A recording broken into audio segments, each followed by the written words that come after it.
నమస్కారం. హెచ్సివి వార్తలకు స్వాగతం. ఈరోజు వార్తల ముఖ్యాంశాలు. దోమల నియంత్రణకు తెనాలి పురపాలక సంఘం ఆధ్వర్యంలో ప్రత్యేక చర్యలు. తెనాలి పురపాలక సంఘ చైర్పర్సన్ తాడిపోయిన రాధిక రమేష్, కమిషనర్ బండి శేషన్న.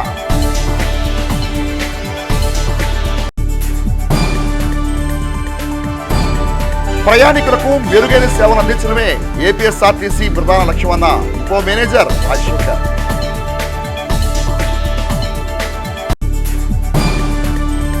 తెనాలి పట్టణ పరిశుభ్రతకు, సుందరీకరణకు తెనాలి పురపాలక సంఘం చేపట్టే కార్యక్రమాలకు ప్రజలందరూ తమ సహాయ సహకారాలు అందించాలని తెనాలి పురపాలక సంఘ చైర్పర్సన్ తాడిపోయిన రాధిక రమేష్ ప్రజలకు విజ్ఞప్తి చేశారు.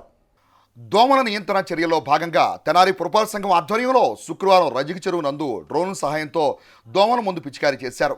అనంతరం వాకర్స్కు, ప్రజలకు దోమల వ్యాప్తి నియంత్రణ చర్యలపై తెనాలి పురపాలక సంఘం వారి ఆధ్వర్యంలో అవగాహన కార్యక్రమం నిర్వహించారు. ఈ సందర్భంగా తెనాలి పురపాలక సంఘ చైర్పర్సన్ రాధిక రమేష్ మాట్లాడుతూ దోమల కారణంగా ప్రజలు అనారోగ్యం పాలు కాకుండా పురపాలక సంఘం ప్రత్యేక దృష్టి సారించి తగిన చర్యలు చేపడుతుందని పేర్కొన్నారు. దోమలు వ్యాప్తి చెందకుండా ప్రజలు పరిసరాలను ఎప్పటికప్పుడు పరిశుభ్రంగా ఉంచుకోవాలని సూచించారు. తెనాలి పురపాలక సంఘ కమిషనర్ బండి శేషన్న, తెనాలి పురపాలక సంఘ వైద్యాధికారిని డాక్టర్ కెహెచ్ నిర్మల మాట్లాడుతూ వర్షాకాలంలో దోమల వ్యాప్తి ఎక్కువగా ఉంటుందని పేర్కొన్నారు. దోమల వల్ల ప్రజలు అనేక రకాల వ్యాధులు బారిన పడే ప్రమాదం ఉందని, దోమలు వ్యాప్తి చెందకుండా ఖాళీ ప్రదేశాల్లో తెనాలి పురపాలక సంఘం ప్రత్యేక చర్యలు చేపడుతున్నట్టు తెలిపారు. ఖాళీ స్థలాల యజమానులు తమ ప్రదేశాలను పరిశుభ్రంగా ఉంచుకోవాలని సూచించారు. ఈ కార్యక్రమంలో తెనాలి పురపాలక సంఘ అధికారులు, సిబ్బంది, వాకర్స్ పాల్గొన్నారు. తెనాలి పట్టణ ప్రజలందరిది ఒకటే అనుభవంగా చెప్తున్నాను. ఎక్కడైతే మన వేస్ట్ వ్యర్థాలు కానీ వేస్ట్ పదార్థాలు ఇలాంటివి ఏమైనా ఉంటే మటుకి తప్పనిసరిగా మన వర్కర్స్కి అందించాలని కోరుతున్నాను. అలానే మన చుట్టుపక్కల ప్రదేశాలు కూడా పరిశుభ్రంగా ఉంచుకోవాలని. దోమలు కుడతానా అనారోగ్యం పాలవుతున్నారు కాబట్టి ఈ టైఫాయిడ్ జ్వరాలు కానివ్వండి, అలానే చికెన్ గురి అలాంటివి వస్తున్నాయి కాబట్టి మన చుట్టుపక్కల ముందల ప్రదేశాలు పరిశుభ్రంగా ఉంటేనే మన ఆరోగ్యం కూడా బాగుంటుంది. కాబట్టి ఎక్కడైనా సరే మీరు ఈ ఖాళీ స్థలాల్లో వాటర్ నిలుస్తున్నా కూడా మా దృష్టికి తీసుకురావాలని కోరుతున్నాను ప్రజలందరినీ. వర్షాకాలం వచ్చిందంటేనే దోమల ఉత్పత్తి విపరీతంగా ఉంటుంది. దోమల వల్ల విపరీతమైన జ్వరాలు వస్తుంటాయి. జ్వరాలు వస్తే ఏం జరుగుతున్న విషయం అందరికీ విదితమే. ఈ యొక్క దోమలను ఉత్పత్తి కాకుండా చూడాలి. మన ప్రాంతంలో వేకెంట్ సైట్స్ బాగా ఉన్నాయి. సైట్లు ఎక్కువగా ఉన్నాయి కాబట్టి మాన్యువల్గా చేయడం సాధ్యం కాదు. కాబట్టి దానిని ఒక యాంత్రికంగా డ్రోన్ సిస్టమ్ ద్వారా అన్ని ఏరియాల్లో కూడా చేయాలనేసి గౌరవ మంత్రివర్యులు గారు, ఆనరబుల్ సిపి గారు మాకు ఇచ్చినటువంటి ఆదేశాలకు అనుగుణంగా ఈ యొక్క ప్రోగ్రామ్ను అవుతోంది. ప్రజలందరికీ కూడా ఒక గమనిక విజ్ఞప్తి, మీ యొక్క వేకెంట్ సైట్లు ఏవైతే ఉన్నాయో వాటిని ఐడియల్గా ఉంచుకోకుండా శుభ్రం చేయించుకోండి. పరిసరాలను శుభ్రంగా ఉంచుకోవాలి. కాని పక్షంలో మేమే వాటిని శుభ్రం చేయించాల్సి వస్తుంది. చేయించి వాటికి అయ్యేటువంటి ఏదైతే ఎక్స్పెండిచర్ ఉంటుందో ఆ యొక్క ఎక్స్పెండిచర్ను మీ నుంచి రాబట్టడం కూడా అవుతుంది. మన తెనాలి పట్టణం మొత్తం మీద ఒక 20 వరకు వేకెంట్ ల్యాండ్స్ మేము ఐడెంటిఫై చేసాము. ఎక్కడైతే నీటి నిల్వలు ఉన్నాయో సో అట్లాంటి ప్రదేశాలన్నింటిలో కూడాను ఎక్కడైతే మనుషులుగా వెళ్ళగలిగిన వాటి ప్లేస్లో చిన్న చిన్న వేకెంట్ ప్లేస్లో అయితే మేము already oil balls, anti larva spray మనుషులతో చేపిస్తున్నాము. కొంచెం ఎక్కువ ప్లేస్ ఉండి ఎక్కడైతే మాన్యువల్గా రీచ్ కాలేకపోతున్నామో అలాంటి ప్రదేశాల్లో మాత్రం ఈ డ్రోన్ ఉపయోగించి ఈ యాంటీ లార్వా స్ప్రే అనేది చల్లించడం జరుగుతున్నది. వర్షాకాలం అంటే సీజనల్ మస్కిటో బార్న్ ఫీవర్స్ అంటాము. వర్షాకాలం దోమల ద్వారా వ్యాప్తి చెందే విష జ్వరాలు మన తెలుగులో చెప్పాలంటే అవి మన ఏరియాల్లో చాలా సహజం. దానికి కారణం ఏంటంటే నీరు నిల్వ ఉండటం, ఓపెన్ స్పేస్ ఉండటం, ఇంత కమిషనర్ గారు చెప్పినట్టు నెగ్లెక్టెడ్ సైట్స్ ఉండటం, అక్కడ చెట్లు, పొదలు, వైల్డ్ బుష్ అంటాము, అవన్నీ ముళ్ళ కంపలు పేరుకుపోవటం. ప్రజలు కూడా బాధ్యత వహించాలి, కొంత జాగ్రత్త తీసుకోవాలి. భారీ వర్షాలు, వరదల నేపథ్యంలో కూడా తెనాలి ఏపీఎస్ఆర్టీసీ ప్రయాణికులకు ఎలాంటి అసౌకర్యం కలగకుండా సాధ్యమైనంత మేర మెరుగైన సేవలు అందించిందని Tenali APSRTC depot manager Rajasekhar తెలిపారు. Tenali RTC depot manager Rajasekhar మీడియాతో మాట్లాడుతూ ఇటీవల కురిసిన భారీ వర్షాలు, వరదల కారణంగా తెనాలి డిపోకి రోజువారీ ఆదాయం 3 లక్షల రూపాయల మేర తగ్గిందని అన్నారు. వర్షాల కారణంగా ప్రయాణికులు ఏ రూట్ నందు ఇబ్బంది పడకుండా అన్ని రూట్లకు బస్సు సర్వీసులు నడపడం జరిగిందని అన్నారు. సమస్యాత్మకంగా ఉన్న రూట్లలో అధికారులు ప్రయాణించి ఎంతవరకు అవకాశం ఉందో అంతవరకు బస్సు నడిపించడం జరిగిందని పేర్కొన్నారు. ప్రయాణికులను వారి గమ్యస్థానం చేర్చడమే తమ ప్రధాన ధ్యేయమని డిపో మేనేజర్ రాజశేఖర్ స్పష్టం చేశారు. లంక గ్రామాలకు ఆర్టీసీ అందుబాటులో ఉండి ప్రజలకు సేవలు అందిస్తున్నట్టు తెలిపారు. ఏపీఎస్ఆర్టీసీ తెనాలి డిపో తరఫున ఈ మధ్య కాలంలో మనకి 31 నుంచి కురిసిన వర్షాల సందర్భంగా ఏపీఎస్ఆర్టీసీ తెనాలి డిపో దాదాపుగా సుమారుగా రోజుకి 4 లక్షల నుంచి 5 లక్షల వరకు ప్రతిరోజు ఆదాయాన్ని కోల్పోవడం జరిగింది. గౌరవ మంత్రివర్యులు శ్రీ నాదెండ్ల మనోహర్ గారి సూచనలు సలహాలతో మనం ప్రజలకి ఎటువంటి ప్రయాణ సౌకర్యం ప్రయాణ విషయంలో ఎక్కడ ఎటువంటి అసౌకర్యం కలగకుండా లంక గ్రామాలైన ఈపూరు కానీ కొల్లిపర కానీ అదే కొత్తగులం కానీ తిప్పలకట్ట ప్రజలకు కానీ అదే జోలపాలెం కానీ ఎల్టూరు కానీ చిన్నపులివరు కానీ బట్టిపురోలు ఏదైతే లంక ప్రాంతాలు ఈ మధ్య దెబ్బతింటడం జరిగిందో ఆ ప్రాంతాలకు కూడా మనం సాధ్యమైనంత వరకు బస్సు ఎక్కడి వరకు వెళ్తుందో అక్కడి వరకు మనం బస్సుని వాళ్ళకి ఇబ్బంది లేకుండా ఏదైతే సాధారణ రోజు నడుపుతామో అదే విధంగా వారికి నడపడం జరిగింది. గౌరవ మంత్రి గారి ఆదేశాల ప్రకారం ఏదైతే తెనాలి బస్ స్టాండ్లో 3 సైడ్లో రోడ్లు అయితే ఉన్నాయో ఒక సైడ్ని కూడా పూర్తి చేయడం జరిగింది. తెనాలి డిపోలో వర్షపు నీరు చుక్క లేకుండా చేసే బాధ్యతని తీసుకొని తెనాలి అభివృద్ధిలో మంత్రి గారి సూచనల్ని మేము కూడా ఫాలో అయ్యి సార్ ఏదైతే చెప్తారో దాన్ని అనుసరించి తెనాలిలో ప్రయాణికులకి తెనాలి పట్టణ ప్రజలకి మరియు పరిసర ప్రాంత ప్రజలకి ఎటువంటి ఇబ్బంది లేకుండా ప్రయాణ సౌకర్యమే మంచి సౌకర్యం కలిగించాలనే ఉద్దేశంతో పనిచేయడం జరుగుతుంది. తెనాలి మారిస్పేటలోని నల్లమూతు చెంచురామాయుడు పురపాలక సంఘం ఉన్నత పాఠశాల నందు హిందీ దివస్ వేడుకలను శుక్రవారం ఘనంగా నిర్వహించారు. ఈ సందర్భంగా పలువురు హిందీ ఉపాధ్యాయులను ఘనంగా సత్కరించారు. ఈ సందర్భంగా సభా కార్యక్రమానికి అధ్యక్షత వహించిన హిందీ ఉపాధ్యాయ సంఘం రాష్ట్ర అధ్యక్షులు వనిమిరెడ్డి విజయకుమార్ మాట్లాడుతూ 1949 సెప్టెంబర్ 14వ తేదీన హిందీ భాషను అధికార భాషగా ప్రభుత్వం ప్రకటించినప్పటి నుండి హిందీ దివస్ వేడుకలు దేశమంతటా నిర్వహించుకోవడం జరుగుతుందని అన్నారు. ఎన్సీఆర్ పాఠశాల హిందీ ఉపాధ్యాయులు పులి భాస్కర్ మాట్లాడుతూ హిందీ భాష చాలా వరకు సంస్కృత భాష నుంచి గ్రహించబడిందని, విద్యార్థులందరికీ చక్కగా అర్థమయ్యేలా సులభతరం చేయబడిందని అన్నారు. హిందీ దివస్ సందర్భంగా హిందీ ఉపాధ్యాయునిగా తాను ఈ స్థానంలో ఉండేందుకు సహకరించిన తమ గురువుగారి కుమారులు జీవీఎస్ వరదాచారులను ఘనంగా సత్కరించుకోవడం తన అదృష్టంగా భావిస్తానని అన్నారు. అనంతరం సన్మాన గ్రహీత జీవీఎస్ వరదాచార్యులు మాట్లాడుతూ ప్రపంచంలో ఎక్కువగా మాట్లాడే భాషల్లో హిందీ భాష రెండోదని, లాంగ్వేజ్ ఆఫ్ యూనిటీగా మహాత్మా గాంధీ చేత ప్రశంసలు అందుకుందని అన్నారు. హిందీ నేర్చుకుంటే దేశంలో ఎక్కడికి వెళ్ళినా భాషా సమస్య ఉండదని అన్నారు. ఎటువంటి భయం లేకుండా విద్యార్థులంతా హిందీని చక్కగా నేర్చుకోవాలని సూచించారు. తెనాలి పట్టణంలోని హై స్కూల్స్లో హిందీని బోధిస్తున్న ఉపాధ్యాయులను ఈ సందర్భంగా ఘనంగా సత్కరించారు. అలాగే హిందీలో అత్యధిక మార్కులు సంపాదిస్తున్న విద్యార్థులకు మెమంటోలతోనూ ప్రశంసా పత్రాలతోనూ అభినందించారు. ఈ కార్యక్రమంలో హిందీ ఉపాధ్యాయ సంఘం గుంటూరు జిల్లా అధ్యక్షుడు తాటి నరేష్, హెచ్ఎం పివి సుధారాణి, బాపట్ల జిల్లా హిందీ ఉపాధ్యాయ సంఘం ప్రధాన కార్యదర్శి పిసిఎస్ శివకుమార్, లలిత అండ్కో కుమార్, బి విజయకుమారి, జ్యోతిరావు, హిందీ ఉపాధ్యాయులు విద్యార్థులు పాల్గొన్నారు. అట్లా మనం భాషని ఎప్పుడైతే 10th క్లాస్ వరకే కాదు, తర్వాత కూడా మీరు కనుక కంటిన్యూ చేసుకొని భాష ఎప్పుడైతే మనం ఒకటి కన్నా ఎక్కువ భాషలు మీరు చూడండి, మనకి తెలిసినట్టుగా ఇంత ముందు మనకి ప్రధానమంత్రిగా చేసినటువంటి పివి నరసింహారావు గారిని మీరు చూసినట్టయితే ఆయన బహుభాషా కోవిడు. అందుకని ప్రతి ఒక్కళ్ళు కూడా హిందీ భాషని మనం నేర్చుకోవాలి.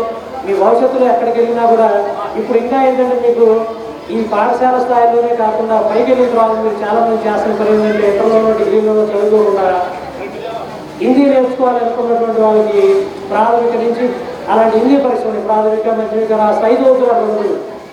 కాబట్టి అవి కూడా చదువుకొని మీరు భవిష్యత్తులో వాటిని కూడా ఉపయోగించుకొని వాటి ద్వారా మీరు ఉద్యోగ అవకాశాలలో మీకు ఎన్నో రకాలుగా మీకు ఉపయోగపడడానికి అవకాశం ఉంది. ప్రపంచ దేశాల్లో ఉన్నటువంటి మిగతా దేశాలు కూడా హిందీ యొక్క ప్రాధాన్యతను గుర్తించి వాళ్ళు జనవరి 10న మరి ఈ ప్రపంచ హిందీ భాషా దినోత్సవాన్ని కూడా జరుపుకుంటున్నారు. మరి మా పాఠశాలలో ఈ విధంగా ఒక పండుగ వాతావరణంగా ఈ హిందీ దినోత్సవం జరుపుకోవడం అనేది మాకెంతో సంతోషంగా ఉంది. చక్కగా మేడం గారు చెప్పారు, హిందీ భాష యొక్క ప్రాముఖ్యత గురించి చెప్పారు. అట్లానే సెప్టెంబర్ 14వ తారీఖున మనము ప్రతి సంవత్సరము హిందీ దినోత్సవాన్ని జరుపుకుంటున్నాము. నేను కూడా ఈరోజుకి సుమారుగా ఒక 45-50 మంది స్మార్త పండితుల్ని తయారు చేసి నాన్నగారి మాటని నిలబెట్టి ఆ పండాలు ఆ మార్గంలో నడవడం జరుగుతుంది. 7-8 గంటలు కూర్చొని పాఠం చెప్పించుకుంటూనే ఉండేవాళ్ళు నాన్నగారి చేత.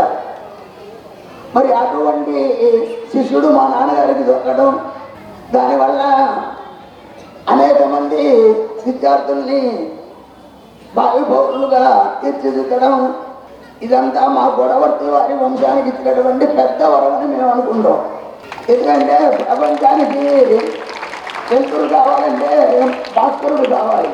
రాష్ట్రాలు కుల వర్గీకరణ చేసుకోవచ్చని సుప్రీంకోర్టు ఇచ్చిన తీర్పు రాజ్యాంగ వ్యతిరేక శక్తుల కుట్రలో భాగమని, వర్గీకరణ పేరుతో ఐకమత్యాన్ని అడ్డుకునేటువంటి కుట్రలను తాము ఉద్యమ స్ఫూర్తితో అడ్డుకుంటామని బహుజన సమాజ్వాదీ పార్టీ నాయకులు కారుమంచి సునీల్ సందీప్ అన్నారు. తెనాలి సబ్ కలెక్టర్ కార్యాలయం ఎదుట ఎస్సీ వర్గీకరణకు వ్యతిరేకంగా జేఏసీ ఆధ్వర్యంలో శుక్రవారం ఆందోళన చేపట్టారు.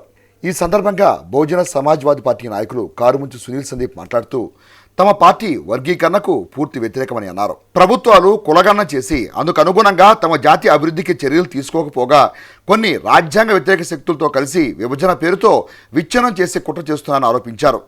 జేఏసీ నాయకులు కంచెల కోటేశ్వరరావు మాట్లాడుతూ 2004 సంవత్సరంలో సుప్రీంకోర్టు విభజన అంశం రాష్ట్రాల పరిధిలోకి కాదని తీర్పు ఇవ్వగా తాజాగా ఇచ్చిన సుప్రీంకోర్టు తీర్పు ఎందుకు విరుద్ధంగా ఉందని అన్నారు. రాజ్యాంగ విలువలను కాలరాసే కుట్ర జరుగుతుందని ఆరోపించారు. సుప్రీంకోర్టులో కొలిజన్ పద్ధతిలో న్యాయమూర్తుల ఎంపిక సైతం తాము వ్యతిరేకిస్తున్నామని, దీనిపై కూడా దేశవ్యాప్తంగా ఉద్యమం చేపట్టినట్టు వెల్లడించారు. అనంతరం తమ డిమాండ్స్తో కూడిన వింతపత్రాన్ని తెనాలి సబ్ కలెక్టర్ కార్యాలయ అధికారికి అందజేశారు. ఈ కార్యక్రమంలో పిల్లి ప్రేమరాజ్, గుమ్మడి రవిరాజ్, బొనిగల ప్రవీణ్, హైకోర్టు న్యాయవాది పొందుగల చైతన్య, చేబ్రోలు కిషోర్, గాలి వెంకట్, పెరికెల రమణయ్య, లక్ష్మీనారాయణ, వరుణ్, హరి, చెరుకూరి చింటూ తదితరులు పాల్గొన్నారు. నేను కారుమంచి సునీల్ సందీప్, తెనాలి బహుజన సమాజ్ పార్టీ ఇన్ఛార్జ్. భారతదేశంలో భారత రాజ్యాంగ పరిరక్షణగా బహుజనులు రాజ్యాధికారమే దిశగా పయనం చేసే బహుజన సమాజ్ పార్టీ ఈ ఎస్సీ వర్గీకరణకి పూర్తి వ్యతిరేకం.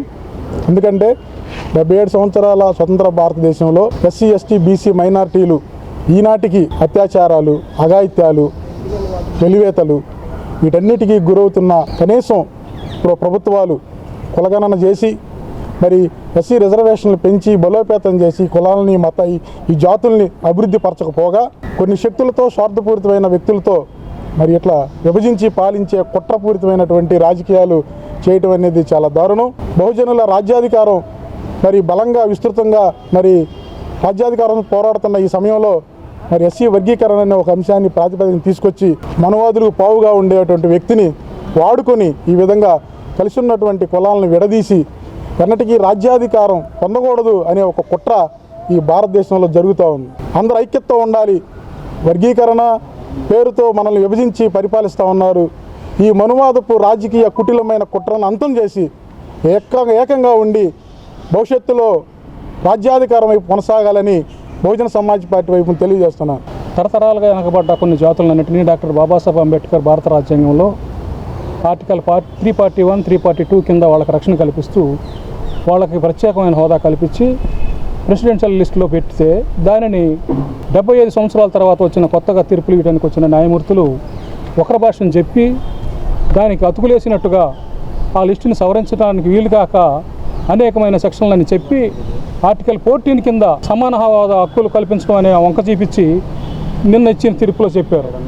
అదే తీర్పుని సుప్రీంకోర్టులో ఉన్నటువంటి జడ్జీలకి వర్తించలేదని ఆ జడ్జీలను మేము అడుగుతున్నాం. ఈ సందర్భంగా కొలీజియం సిస్టాన్ని వ్యతిరేకంగా మేము ఇప్పుడు ఉద్యమించబోతున్నాం. న్యాయవాద వ్యవస్థ నుంచి కొలీజియం సిస్టాన్ని రద్దు చేస్తే ఇలాంటి ఏదైతే మతవాదుల యొక్క తీర్పులు ఉన్నాయో ఆ తీర్పులకు వ్యతిరేకంగా భారతదేశంలో ఉన్నటువంటి న్యాయశాఖలో ఉన్నటువంటి న్యాయ వ్యవస్థలో ఉన్నటువంటి జడ్జీలను నియమించుకునే ఈ కొలీజియం సిస్టాన్ని కూడా వ్యతిరేకిస్తూ ఈ సిస్టమ్ ఉండటం మూలానే ఈరోజు ఎస్సీ వర్గీకరణ అనే ఒక అక్రమ తీర్పు, రాజ్యాంగ విరుద్ధమైన తీర్పు రావడం జరిగింది. నెల 21వ తారీఖున రాష్ట్ర వ్యాప్త బంద్ను జరిపించాం. నిన్న 11వ తారీఖున మొత్తం మళ్ళీ భారతదేశ వ్యాప్తంగా బంద్ జరిగింది. నిన్న ఢిల్లీలో కూడా ఇందిరా పార్కులో జరిగినటువంటి మహాసముద్రం లాంటి ప్రవాహంలో ఈ తీర్పును వ్యతిరేకించడం జరిగింది. ఇలా ఈ తీర్పు రద్దయ్యేంత వరకు ఆంధ్రదేశం ఒకటే కాదు భారతదేశం మొత్తం యావత్తు కూడా దీనిని వ్యతిరేకిస్తూ ఉద్యమాలు జరుపుతున్నాం. వాణిజ్య బ్యాంకుల కన్నా అత్యధిక వడ్డీ ఇస్తున్న ఏలూరు కోఆపరేటివ్ అర్బన్ బ్యాంక్ సేవలను ఖాతాదారులు ప్రజలంతా సద్వినియోగం చేసుకోవాలని బ్యాంక్ మేనేజర్ శేష్ కుమార్ తెలిపారు. శుక్రవారం తెనాలి దేవీ చౌక్లోని బ్యాంక్ ఆవరణలో ఖాతాదారుల సమావేశం నిర్వహించారు. ఈ సందర్భంగా బ్యాంకు మేనేజర్ శేష్ కుమార్ మాట్లాడుతూ గుంటూరు కేంద్రంగా బ్యాంక్ కార్యకలాపాలు నిర్వహించడం జరుగుతుందని అన్నారు. తెనాల్లో ఏప్రిల్ మాసంలో బ్యాంక్ బ్రాంచ్ని ప్రారంభోత్సవ కార్యక్రమాలు ప్రారంభించినట్టు తెలిపారు. సాధారణ వ్యక్తికి సైతం అత్యున్నత సేవలు అందించేలా బ్యాంక్ కార్యకలాపాలు రూపొందించినట్టు పేర్కొన్నారు. ఏలూరు కోఆపరేటివ్ బ్యాంక్ అందిస్తున్న సేవలను ఖాతాదారులు ప్రజలంతా సద్వినియోగం చేసుకోవాలని కోరారు. ఈ కార్యక్రమంలో బ్యాంక్ అధికారి రవిమోహన్, సిబ్బంది దుర్గాభవాని, మౌనిక, సంతోష్ తదితరులు పాల్గొన్నారు. Eluri cooperative urban bank limited section 23 of reserve bank of India banking regulation act 1949 ప్రకారము లైసెన్స్ కోఆపరేటివ్ బ్యాంక్స్కి ఇవ్వడం జరుగుతుంది. అట్లనే మన తెనాలి శాఖకు కూడా ఆ లైసెన్స్ రాగానే మేము ఏప్రిల్ 22వ తారీఖున బ్రాంచ్ ప్రారంభించడం జరిగింది ఈ సంవత్సరం 2024లో. అట్లనే ఈ ఏలూరు కోఆపరేటివ్ బ్యాంకు 1999లో గుంటూరులో స్థాపించడం జరిగింది. గుంటూరులో బ్రాడీపేటలో హెడ్ ఆఫీసు ప్లస్ ఒక బ్రాంచ్. అది పట్నం బజార్లో భారత్ కేఫ్ ఉంది. భారత్ కేఫ్ పైన ఒక 23 ఇయర్స్ నుంచి బ్యాంక్ ఉంది.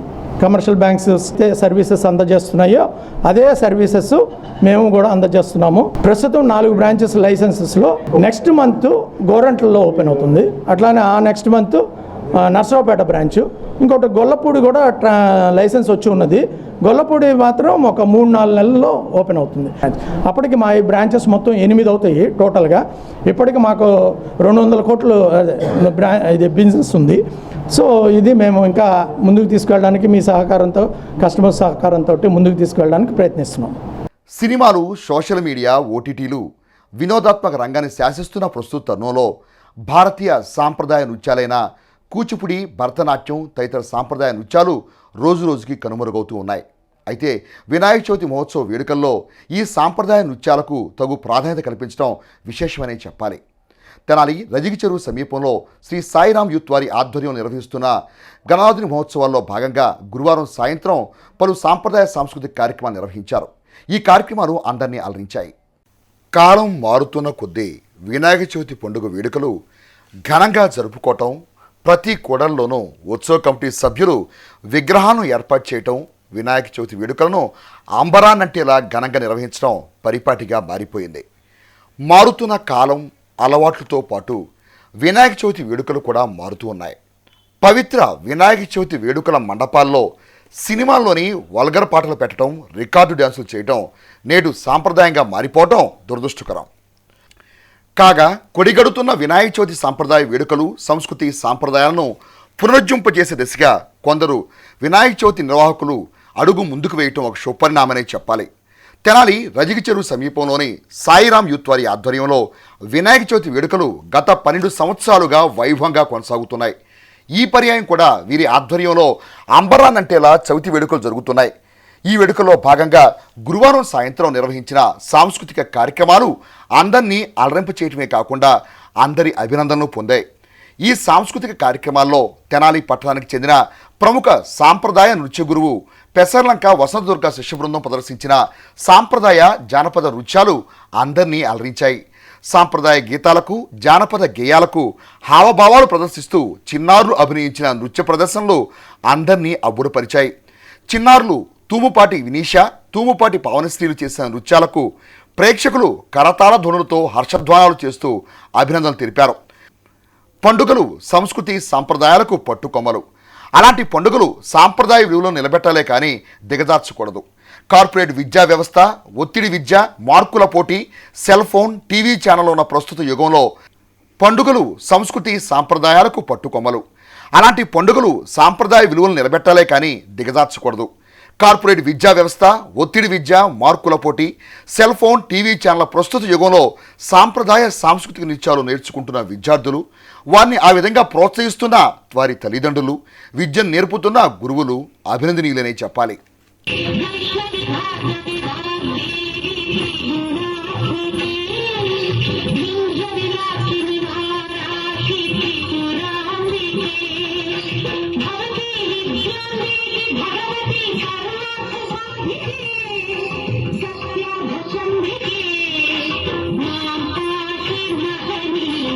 మంత్రాక్షి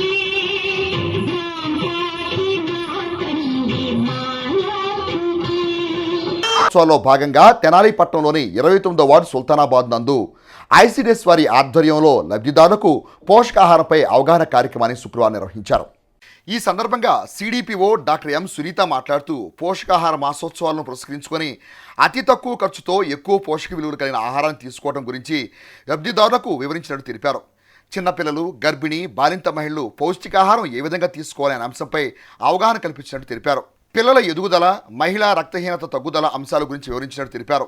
ఈ కార్యక్రమంలో సూపర్వైజర్ వై నాగమణి, కార్యకర్తలు ఎం రాణి, ఏ జానకి, ఐ రజనీ కుమారి, జయలక్ష్మి, పలువురు వాలంటీర్లు, లబ్ధిదారులు పాల్గొన్నారు. ఐసిడిఎస్ ప్రాజెక్టు తెనాలి ఆధ్వర్యంలో సెప్టెంబర్ 1వ తేదీ నుంచి 30వ తేదీ వరకు పోషకాహార మాసోత్సవాలు అనేది అన్ని అంగన్వాడీ కేంద్రాల్లోనూ జరుగుతున్నాయి. ఈ కార్యక్రమం యొక్క ముఖ్య ఉద్దేశము పోషకాహార లోపం అనేది లేకుండా ప్రతి ఒక్కరూ కూడాను పౌష్టికాహారాన్ని తీసుకోవటము, అంటే తక్కువ ఖరీదుతో ఎక్కువ పోషకాలు ఉండేలా ఆహారం తీసుకోవటము, అలాగే గర్భవతులు, బాలింతలు ఎటువంటి ఆహారం తీసుకోవాలి, పుట్టిన పిల్లల దగ్గర నుంచి 5వ సంవత్సరం వచ్చే పిల్లల వరకు కూడాను వారిలో ఎదుగుదల, వయసుకు తగ్గ బరువు, ఎత్తు ఉండేలా చూడటము. ఎవరైతే అర్హులైన లబ్ధిదారులు ఉన్నారో వాళ్ళందరూ కూడాను ఈ కార్యక్రమంలో పాల్గొని సద్వినియోగం చేసుకోవాలని కోరుకుంటున్నాము. ఈ అవగాహన కార్యక్రమం అనేసి ప్రతి నెల కూడాను తల్లులకి, గర్భవతులకి వీళ్ళందరికీ కూడాను మనం డిహెచ్ఆర్ ఇచ్చే రోజు మీటింగ్ పెట్టి చెప్తాం జరుగుతుంది. గర్భవతులు ఎలాంటి ఆహారం తీసుకోవాలి, బాలింతలు ఎలాంటి ఆహారం తీసుకోవాలి, అట్లాగే 6 నెలల నుంచి 3 సంవత్సరాల పిల్లలకి ఎలాంటి ఆహారం పెట్టాలి అన్నది ప్రతి ఒక్కటి కూడా మేము అంగన్వాడీ కేంద్రాల్లో చెప్తూ ఉంటాము. తెనాలి మార్కెట్ ఏరియాలో 21వ మహాగణపతి మహోత్సవాలు వైభవంగా కొనసాగుతున్నాయి. ఈ ఉత్సవాల్లో భాగంగా భక్తులకు శుక్రవారం అన్నప్రసాద వితరణ కార్యక్రమాన్ని ఘనంగా నిర్వహించారు. తెనాలి మార్కెట్ ఏరియాలో 21వ మహాగణపతి మహోత్సవాలు వైభవంగా కొనసాగుతున్నాయి. ఉత్సవాల్లో భాగంగా శుక్రవారం ఉత్సవ కమిటీ ఆధ్వర్యంలో విశేష పూజలు జరిపి భక్తులకు అన్నప్రసాద వితరణ కార్యక్రమాన్ని నిర్వహించారు. ఈ సందర్భంగా ఉత్సవ కమిటీ నిర్వాహకులు మాట్లాడుతూ గత 21 సంవత్సరాలుగా మహాగణపతి మహోత్సవాలను వైభవంగా నిర్వహించుకోవడం జరుగుతుందని అన్నారు. ఉత్సవాలకు సహకరిస్తున్న దాతలకు ప్రత్యేక ధన్యవాదాలు తెలిపారు. ప్రత్యేకంగా అలంకరించే మండపంలో వేంచేసి ఉన్న శ్రీ గణనాథుని భక్తులు విశేష సంఖ్యలో వచ్చి దర్శించుకుని పూజలు జరిపారు. మహాగణపతి మహోత్సవాల్లో భాగంగా అన్న సందర్భన కార్యక్రమం జరుగుతుంది. గత 21 సంవత్సరాలుగా ఎంతో అత్యంత కనుల పండుగ ఈ కార్యక్రమానికి దాతలందరూ సహకరిస్తున్నారు. ఎటువంటి స్టోకింగ్ లేకోకుండా మన మార్కెట్ ఏరియా కమిటీ వారి ఆధ్వర్యంలో అన్న సందర్భన కార్యక్రమం జరుగుతుంది కాబట్టి భక్తులందరూ వేలాదిగా పాల్గొని ఈ యొక్క కార్యక్రమాన్ని చేయాలని కోరుతున్నాం. మార్కెట్ ఏరియా కమిటీ ఆధ్వర్యంలో జరుగుతున్న 21వ మహాగణపతి మహోత్సవంలో భాగంగా ఎంతో అత్యంత వైభవపేతంగా అన్న సంతర్పణ కార్యక్రమం ఎంతో అత్యంత వైభవంగా జరుగుతుంది. ఈ కార్యక్రమానికి ఎన్నో వేల మంది భక్తులు వచ్చేసి అన్నప్రసాదం స్వీకరిస్తున్నారు. ఎంతో ఆనందంగా ఉంది. ఇలాంటి హిందుత్వాన్ని కాపాడే ఇలాంటి కార్యక్రమాలు ఎన్నో చేస్తామని మార్కెట్ ఏరియా కమిటీ నుంచి తెలియజేస్తున్నాము. గత 21 సంవత్సరములుగా ఈ కార్యక్రమానికి సహకరిస్తున్న దాతలందరూ అష్టైశ్వర్యములతో, ఆయురారోగ్యములతో, అన్ని వేళలా సుఖ సంతోషాలతో వర్ధిల్లాలని మనస్ఫూర్తిగా ఆ విఘ్నేశ్వరుని కోరుకుంటూ మార్కెట్ ఏరియా కమిటీ. పుట్టినరోజు, పెళ్లి రోజు శుభదినాలను పురస్కరించుకొని శ్రీ వెంకటేశ్వర యోగా సేవా కేంద్రం సభ్యులు పలు సేవా కార్యక్రమాలు నిర్వహించడం ఎందరికో స్ఫూర్తిదాయకమని శ్రీ వెంకటేశ్వర యోగా సేవా కేంద్రం కన్వీనర్ ముద్దావక్తు రమణయ్య అన్నారు. తెనాలి గాంధీనగర్లోని శ్రీ సిడి సాయి వృద్ధాశ్రమం, నాజర్పేటలోని మనయిలు వృద్ధాశ్రమంలో శ్రీ వెంకటేశ్వర యోగా సేవా కేంద్రం ఆధ్వర్యంలో యోగా సభ్యులు రేపల వెంకట్రామయ్య, అరుణ దంపతుల కుమార్తె సత్యపూజ జన్మదినోత్సవం సందర్భంగా పలు సేవా కార్యక్రమాలు నిర్వహించారు. ఈ కార్యక్రమానికి శ్రీ వెంకటేశ్వర యోగా కేంద్రం కన్వీనర్ ముద్దాభక్తు రమణయ్య పాల్గొని మాట్లాడుతూ యోగా సభ్యులు ఆశ్రమాల్లో పుట్టినరోజు, పెళ్లిరోజు వేడుకలను జరుపుకుంటూ అన్నదానం వృద్ధులకు అందించడం అభినందనీయమని అన్నారు. ఈ కార్యక్రమంలో పద్మ, గోపి, అనూష, లక్ష్మి పలువురు యోగా సాధకులు పాల్గొని జన్మదినోత్సవ శుభాకాంక్షలు తెలియజేశారు. ఈ కార్యక్రమంలో ఆశ్రమ నిర్వాహకులు సత్యనారాయణ, సునీత, మురళి, భారతి పాల్గొని జన్మదినోత్సవ శుభాకాంక్షలు తెలియజేశారు. స్థానిక గాంధీనగర్లోని శ్రీ షిరిడి సాయి వృద్ధాశ్రమంలో శ్రీ వెంకటేశ్వర యోగా సేవా కేంద్రం ఆధ్వర్యంలో యోగా సభ్యులు శ్రీ రేపల్లి వెంకటరామయ్య గారు, శ్రీమతి అరుణ గారుల కుమార్తె సత్యపూజ పుట్టినరోజు సందర్భంగా ఈ రోజున షిరిడి సాయి వృద్ధాశ్రమం, నాజరపేటలోని మనీళ్ళు వృద్ధాశ్రమంలో అన్నదానము, పళ్ళు పంపిణీ కార్యక్రమం నిర్వహిస్తున్నాము. యోగా సభ్యులు అనేక సేవా కార్యక్రమాలు చేస్తుంటారు. ఈ వృద్ధులకు దుప్పట్లు ఇవ్వటము, దోమతెరలు ఇవ్వటము, పిల్లలకి బ్యాగులు ఇవ్వటము, స్కూల్ బెంచీలు ఇవ్వటము, ఇట్లా అనేక కార్యక్రమాలు చేస్తూ ఉంటారు. ఇంకా సేవా కార్యక్రమాలు చేయాలని కోరుకుంటున్నాం. సకల విఘ్నములకు అధిపతి అయిన విఘ్నేశ్వరుని నిమజ్జన మహోత్సవ వేడుకలను దుగ్గ్యాల మండల వ్యాప్తంగా ప్రజలంతా అత్యంత భక్తి శ్రద్ధలతో నిర్వహిస్తున్నారు. సకల విఘ్నాలకు అధిపతి అయిన గణనాథుని నిమజ్జన కార్యక్రమాలు దుగ్గిరాల మండల వ్యాప్తంగా భక్తి శ్రద్ధలతో ప్రజలు నిర్వహిస్తున్నారు. మండల వ్యాప్తంగా ఆయా గ్రామాల్లో ఏర్పాటు చేసిన వినాయకుని ప్రతిమలను ఊరేగింపు నిర్వహించి తల్లి గంగమ్మ ఒడికి చేరుస్తున్నారు. వినాయక విగ్రహాల ఊరేగింపు సందర్భంగా ప్రత్యేక కార్యక్రమాలు నిర్వహిస్తున్నారు. కనక తప్పెట్లు, మంగళ వాయిద్యాలతో భక్తి గీతాలు ఆలపిస్తూ దేవతామూర్తుల వేషధారణలతో కళాకారుల నృత్యాలతో ఊరేగింపు నిర్వహించి నిమజ్జన కార్యక్రమాన్ని జరుపుతున్నారు. దుగ్గిరాల రేవేంద్రపాడు వద్ద ఏర్పాటు చేసిన ప్రదేశాల్లో నిమజ్జన కార్యక్రమాన్ని వివిధ ప్రాంతాల నుంచి వచ్చిన వారు సైతం నిర్వహిస్తున్నారు. వినాయక నిమజ్జనం సందర్భంగా దుగ్గిరాలో ఏర్పాటు చేసినటువంటి దేవతామూర్తుల వేషధారణను అలరించాయి. గ్రామోత్సవం అనంతరం గణనాథునికి నిమజ్జన కార్యక్రమాన్ని ఘనంగా నిర్వహించారు. ఊరేగింపు సందర్భంగా మహిళలు, ప్రజలు గణనాథునికి పూజలు నిర్వహించారు. చిన్న పెద్ద తారతమ్యం లేకుండా ప్రజలంతా ఊరేగింపులో ఉత్సాహంగా పాల్గొన్నారు. ఆయా వినాయక మండలాల్లో కమిటీ సభ్యులు ప్రత్యేక ఏర్పాట్లు నిర్వహించి తీర్థ ప్రసాదాలను పంపిణీ చేశారు. ఎటువంటి అసౌకర్యాలు కలగకుండా దుగ్గిరాల పోలీసుల ఆధ్వర్యంలో బందోబస్తు నిర్వహించారు. నవరాత్రి ఉత్సవాలను భక్తులు ఘనంగా నిర్వహించుకొని నిమజ్జన కార్యక్రమాలను భక్తి శ్రద్ధలతో ముగింపు పలుకుతున్నారు. వార్తలు ముగించే ముందు ముఖ్యాంశాలు మరోసారి. దోమల నియంత్రణకు తెనాలి పురపాలక సంఘం ఆధ్వర్యంలో ప్రత్యేక చర్యలు. తెనాలి పురపాలక సంఘ చైర్పర్సన్ తాడిపోయిన రాధిక రమేష్, కమిషనర్ బండి శేషన్న.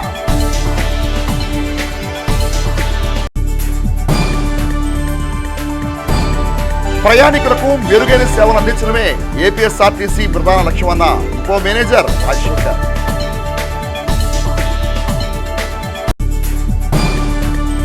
హెచ్సివి వార్తలు యూట్యూబ్లో తెనాలి హెచ్సివి అని టైప్ చేసి కూడా ప్రేక్షకులు వీక్షించవచ్చు.